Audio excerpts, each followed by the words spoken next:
With that, I'm gonna go. We have a little bit of time left for our last two stories, Gotcha. Oh so we're my gonna god. shotgun those. We Cool. we be we be talking. We got a lot of filler, but it's cool. And it's your go, Yeah. right? Yep. So I'm gonna pull up the Political article.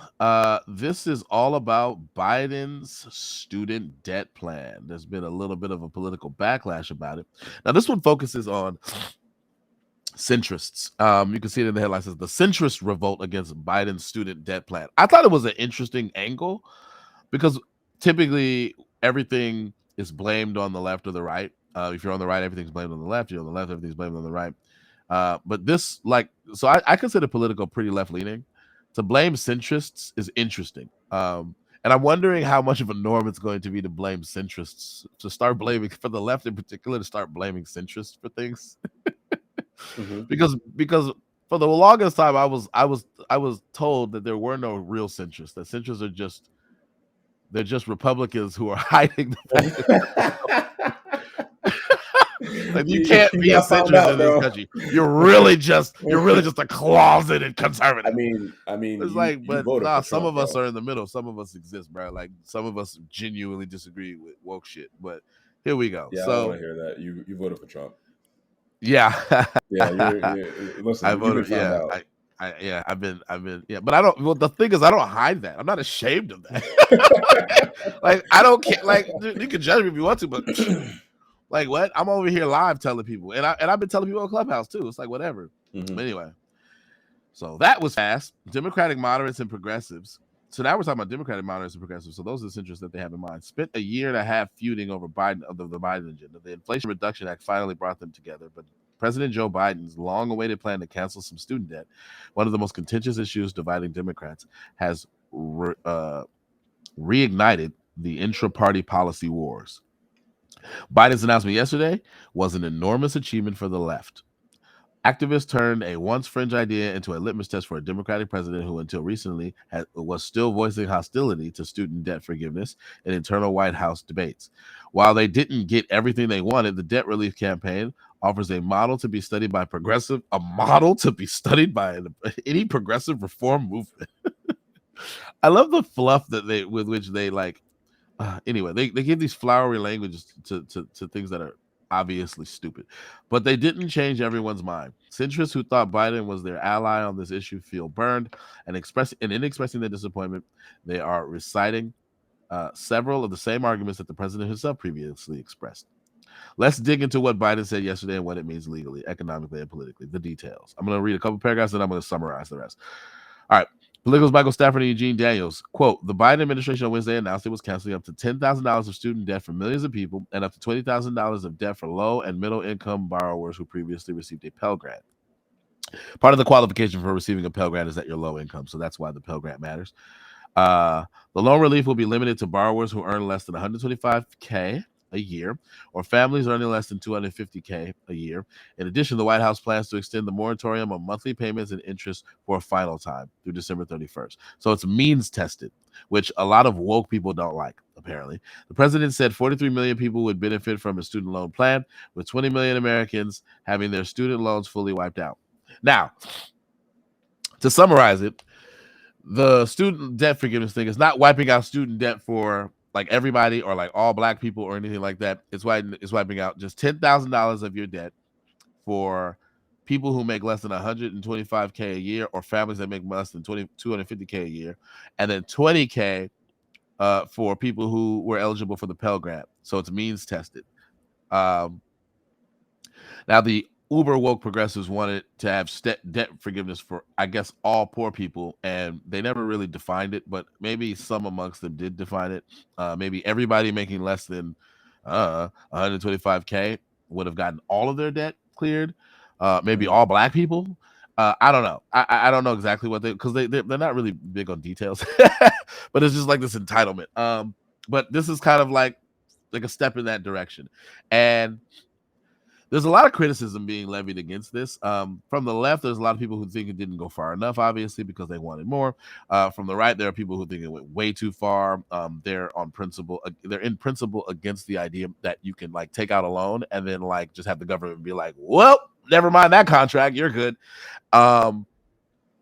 I'm a little bit in the middle. I'm more nuanced about it. I do think that a lot of these loans are predatory, and to the extent that they're predatory, I do think that they should be pathways for some kind of loan forgiveness or something like that, where a person has to pay back maybe a portion or maybe just the principal, even, but not necessarily all of the interest. If we can bail out big banks and we can allow corporations that were terrible to file bankruptcy and not have to pay back all of their debt, we can do this for students. Um, I don't mind that, especially given kind of the economics of universities and how they're overpriced anyway. So I'm more in the middle. You probably might disagree with me on that, but wiping out all student debt just willy nilly, just nobody has to pay. Does Mm, bring up some interesting moral conundrums because you do have people who mm, weren't as responsible with their funds as they could have been, and now they're benefiting from their negligence in managing their money, while other people who were responsible and saved their money and didn't go out buying a whole bunch of things that they don't need, who paid back their loans as responsible individuals, they get screwed because they don't get any loan forgiveness.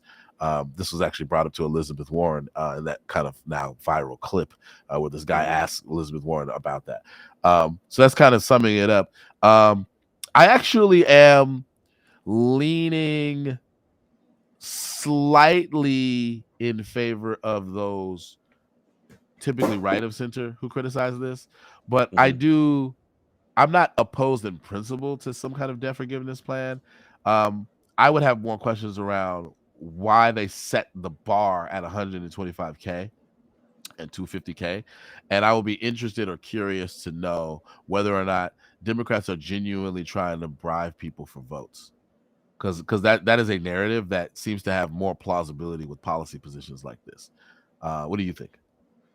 I think that is definitely one of the main reasons for this. I don't see any real sort of pragmatic, at least objective in doing this specifically. Actually, I don't disagree with you as much as you think as far as the the predatory nature of the education system. I don't think it's just the loans. I think it's the actual education system because the fact that you cannot go bankrupt and drop those loans is, I think, to me, is egregious and inconsistent, extremely arbitrary. Um, and like you said, if corporations are able to get these sorts of things, which they shouldn't be able to, I don't think either of these things should be happening. Mhm. Then I don't see the reasoning behind not being able to bankrupt your way out of that sort of debt, which is really the point of bankruptcy. But um, as far as forgiving $10,000, I mean, to be fair, that money has already been spent. And like I talked about before, the amount of money that's being spent by the federal government, and it's been this way for decades. There are very few presidencies which have been able to actually curtail that deficit. Reagan being one of them. I believe Clinton did. So I'm not entirely sure on that one actually, but definitely Reagan for sure. Um, and we spend more money than we take in taxes every single year. So what this means is that not only are people who are very like two-thirds of the country who's never gone to college, who doesn't have the economic disposition that the demographic that goes to college actually already has. Like we're talking about like the top 25% of earners, like top 25% of income of the income class goes to college. I think they make up like half or more of the college population. So these are people who are already, economically more advantaged, but those taxes are being levied on people who will never go to college to pay for these things. And on top of this, your currency is being devalued because of the exorbitant amount of spending, which is fueling the continued rise in tuition. We didn't have like, you can look at this, you can look at the price of tuition and you can superimpose the dates, the time when we actually introduced these federally subsidized loans. It's on par. The very reason why tuition has gotten so expensive in this country is because the federal government is willing to pay out whatever the schools are collectively charging for it. That's just what it is. There's Well, no other real explanation As far as like rise in costs of educating kids, Yeah. or having to build, more facilities, whatever it may be, there is absolutely no other factor there that you could actually use to Well, justify such a like parabolic rise in well, tuition. I don't know if that's true because according to modern monetary theory, the government can just spend, and there's no negative consequences. Well, And modern monetary theory is not a theory, nor is it modern.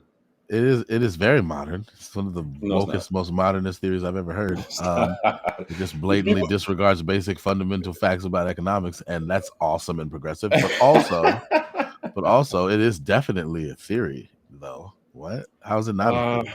it's not a theory because it is really How just a can how can there be justification. how can there be a theory that lizard people are drinking the blood of babies, but there can't be a theory that the government can just spend endlessly with no consequences? Because when we're talking about a theory as far as like lizard people, we're talking about the pejorative conspiracy theory, which is actually If you a can have a term. conspiracy theory, No, why no, can't no. you have But an the economic theory? term is not a scientific one. The term being put on modern monetary theory is actually an assumption that this is a scientific basis. It's a scientifically valid theory, like economic sciences. And one of the biggest what's it called? One of the biggest what's it called, facets of a scientific theory is the fact that it might be falsifiable. And there is nothing you will get these people to say that will falsify um, the fact that printing exorbitant amounts of money, that not just money, currency actually, and that currency, that money actually only comes from a government, and that full employment is the desirable state of the economy, of like the workforce participation in an economy. Uh, These are just faith claims. There are no falsifiable claims that they're making, and then they're basing their entire monetary system on that. So no, it doesn't pass the litmus test for being a theory. they're not faith claims. Those are faith claims. Nah, you can take those claims to the bank, pun intended. Okay, so one thing that I wanted to highlight before we move on to your second and I guess last story for time is this. So apparently, Democrats in tough races are trying to distance themselves from the student loans decision. Um, and then there's a subheadline here from NBC News: Republicans are betting that there will be a backlash against debt forgiveness in states or districts where college attainment is low. I love this headline, this subheadline here, because it puts all of the emphasis on what Republicans are betting, Hmm. when what they really should be saying is there very likely will be a backlash against student for debt forgiveness in states or districts where college attainment is low. That's what they should say. But they're putting all of it on Republicans, and I just like when left leaning sources do that. It's hilarious the way they frame things. Um, Shout out to Tim Pool. Tim Pool has opened my eyes about the ways with which the news media does manipulative framing tactics to make it seem as though to draw your attention in kind of subtle ways to what they think you should be focused on, which is that it's the no good, evil, very bad Republicans' opinion on this that you should be, as opposed to what the objective reality is. Um, so Cleveland. So when President Joe Biden announced student loan debt relief this week, his allies celebrated, but a string of Democrats in tight races across the country want little to do with it. That's because the president may have just handed Republicans a new line of attack at a moment when Democrats are strengthening their positions in swing states, and signs are emerging that the party could stave off what was to have been a GOP sweep in the midterm elections. Campaign officials, party members, pollsters, and national strategists in both parties say. Republicans are betting that there will be a backlash against debt forgiveness in states and districts where college attainment is low. That includes Nevada, where Democratic Senator Catherine Cortez Masto faces one of the toughest contests in the country, and the state is second to last in the country for residents with 4-year degrees. And Mike Noble, who has conducted extensive independent polling in Nevada and Arizona, among other states, said the timing of Biden's announcement was a head scratcher. Given that Democrats were just hitting their stride, gas prices are coming down, the Republican Party is increasingly divided, Donald Trump is dominating the headlines again, and abortion rights are fueling fundraising and party enthusiasm. Quote, it doesn't make strategic sense. They were in good position. All the momentum was going in their favor. End quote. I love that quote so much because the basic assumption of that quote is that Democrats normally operate in the most competent ways in the first place Hmm. when it Yeah. comes to political strategy. I think that they're flailing, but that's just me. I'm not an Hmm. expert on political strategy. Noble said that Democrats. Noble said of the Democrats. Noble said debt forgiveness tends to be most popular with younger voters, while a far older electorate votes most consistently in midterm elections. So why forgive debt on a group that never turns out to vote in the first place? The people who vote are the ones who paid their loans back or never had loans to begin with. Uh, that's a great question, actually. So I'm gonna read this last paragraph, then we'll get your take. Biden took executive action Wednesday to forgive up to $10,000 in debt for individual federal loan borrowers who make less than $150K a year, and up to $20,000 for recipients of Pell Grants. So we know all that already. So there seems to be at least potential, predictable fallout from this policy position, and the timing of it seems bad, particularly in places like Nevada and Arizona, which are really, really going to look shaping up to be tightly contested for the midterms. Uh, what is your take on all of the debt forgiveness stuff generally as it relates to the potential negative fallout for political races in the midterms? It again, it seems to me like you said. Actually, I think you are correct about the fact that this is a bit of flailing going on, especially around the coverage. I do believe that he is trying to use this as an issue that might rally some of the younger voters, which have turned on him. Which we've seen. His approval rating amongst the young Democrats is dismal. It's really really bad. It's actually it's like in the low 20s or something like that. It's like it's terrible. It might be lower than that now. Um, but And this all he is has an to do is issue. give them handouts to compensate for that. Well, I mean, this is one of the things that he ran on. You know, if you remember, he's just he talked about debt loan. What's it called? Loan forgiveness for college students, and even floating the idea that college might actually become free, like There entirely, or at are least there community are college. there are a lot of promises he made on the campaign trail that he never Of delivered on. course, of course, but this seems to me. Why does everybody forget the whole minimum wage? $15 minimum wage. Oh my Does god! nobody remember that? He was I mean, supposed to be look. the moderate guy. He was supposed to be the unifier in chief. Remember the unifier in chief? Oh, But I to be can't. I fair, just. Trump made a lot of promises he didn't keep either. He was Of gonna build course. a wall and make Mexico pay for it and all that kind of stuff. Well, So actually, Biden is actually gonna keep Trump's promise on no, not according to Jean Pierre, the new the that. the Jen Yeah, Psaki replacement. dude, I don't. She Whatever she says, believe the Oh, opposite. Essentially, she's it's gold. insane. I love watching her It's absolutely interact insane. with Peter Ducey. Oh my god, Ducey is like. I love watching her interact with Peter Ducey. Peter, you Oh could just my see god. the white supremacism dripping off of Peter Ducey's lips, and she handles it with such grace. I love her so much. She is the first gay black woman in her position, Oh and my everyone goodness. should know all the Um, glass ceilings that she breaks on a daily basis. but I think there's an important point here. I think again, it's not something that's going to matter to the left. It's not something that's going to really make news at all, except for like right wing circles. But the legislation that Biden is actually piggybacking on in order to justify this, what's it called? This executive order. Apparently, this was a law passed after 9/11 in order to give back to forgive debt for families of veterans and for Uh-huh. veterans themselves. Yeah, And essentially, they're piggybacking on that legislation in order to legally justify being able to forgive this debt, despite the fact that Nancy Pelosi quite accurately pointed this out at the yeah. beginning of his presidency that only an act by Congress could forgive loan debt, and the president himself doesn't have the authority to do so. Um, that Nancy this is Pelosi would never contradict the president of the United States she would never. unless that president was named Donald Trump. She's one of those morally consistent Democrats we were talking Of about. course she is. Of course she is. Of course she is. I would love to get some insider training. I mean, insight on stock trading from her. um, let me ask you this though. Well, actually, no. You know what? Wait for time. Let's move on to the to your last story. Are you ready Okay. to go with that?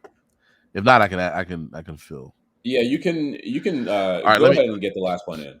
All right. Cool. So so I actually want to. I'm curious to know what you think about this. So like when it comes to the legality of the executive order, rumor has it that this is well, it's possible.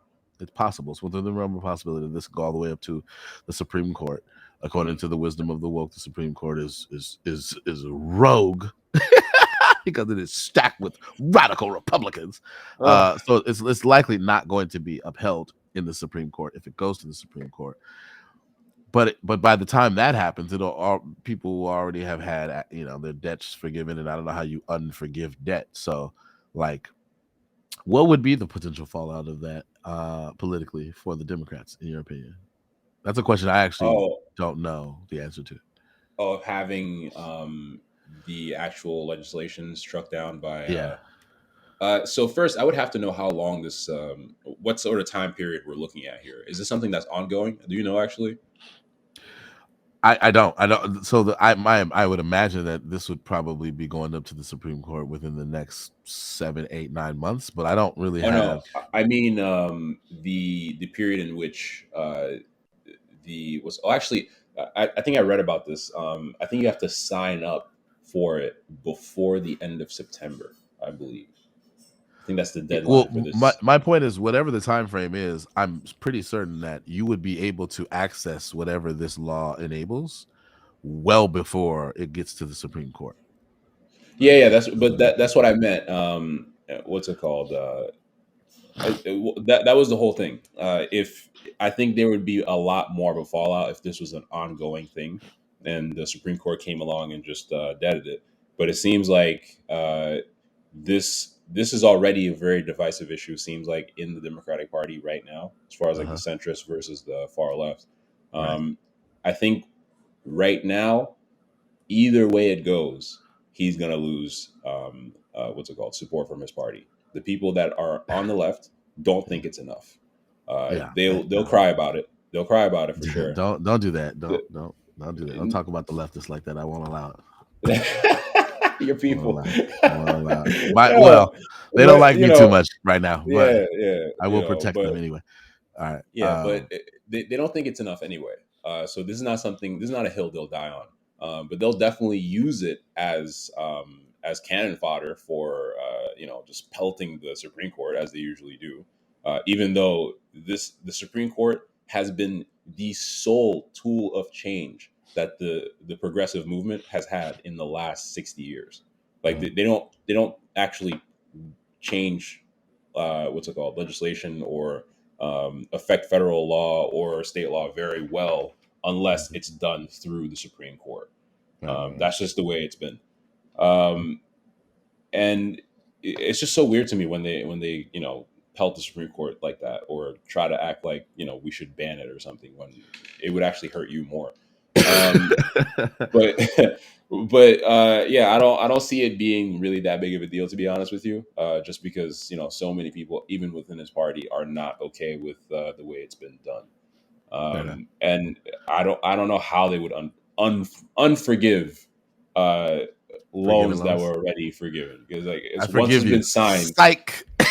Yes, like, 'cause, like once Psych. you sign paperwork and acknowledging that this has been voided, there's no going back on that. I mean, unless, and I don't, we live in wild Remember that times. $10,000 we said you didn't know? Well, The Supreme Court said that was a actually, according to the Supreme Court, lie. We was lying, yeah, but our again, bad. Like our that would bad actually be a real rallying call. I think if that were to happen, for the that would be Democrats. for the Democrats. They would definitely be quite I thought that happy was to see that. I thought that's what the overturning of Roe v. Wade is supposed to be. Yeah, well, listen, they found out that turns out it doesn't like affect everyone. So the people that were protesting in San Francisco, they're back to their regular lives. They Don't forgot single about out the city I live in right now. Don't do it. that. Yeah, man. I'm just saying. But Don't even do in that. New York, bro. Yeah, Even in New York exactly, and other exactly. yeah, They're yeah, protesting in New listen. York too. Don't do that. Don't try to play me. Listen. Um, honestly, I don't think it's really that big of a deal because I think some of them are starting to realize also that that can't be done by Congress anyway. Even though they would love for it to happen, I think they even know that that's kind of a long shot because otherwise it would have happened by now. Congress simply doesn't have the authority to pass laws that are federally sweeping in that way. What? Yes, they do. That's literally their job. Congress That passes laws. is that is They're the wait, what? legislative branch of government. They're supposed to Yeah, pass laws. What do you mean? there are limitations set by the 10th Amendment, True, there are limitations, but but this falls under that was a very poorly worded sentence. That it is literally Congress's the whole purpose of their existence is to pass laws. No, I understand that, but and so that they actually do not contradict the Constitution. If this is Yeah, something okay, that, they have to be if this is constitutional. something, Yeah, that's of true. course, but you see people like Nancy Pelosi, who was asked at a press conference after a Congress session, a congressional session. She was asked, "Hey, is this bill constitutional?" She's like, "Of course it's constitutional. We passed it." Like, do, are you serious? Like that's the criteria that you think that's what This like okay. that's a real problem. I don't think people realize Far how be it bad from me that to is. defend Nancy Pelosi, but But what she but could have dude, meant by that, is like this. We do this for real. This is our job. Of course, we would have taken into that's not what she consideration the meant, bro. constitutionality of it. So yeah, we did it. So yeah, of course it's constitutional. That's Mm, one reading of what she said. Oh my That's one god, reading. that That's is one an reading. It's consistent with extremely what she said. generous. That is an extremely I'm a very generous read. generous guy. I mean, I guess so, but to the point where oh my god, I'm a generous guy. What can I say? I don't know.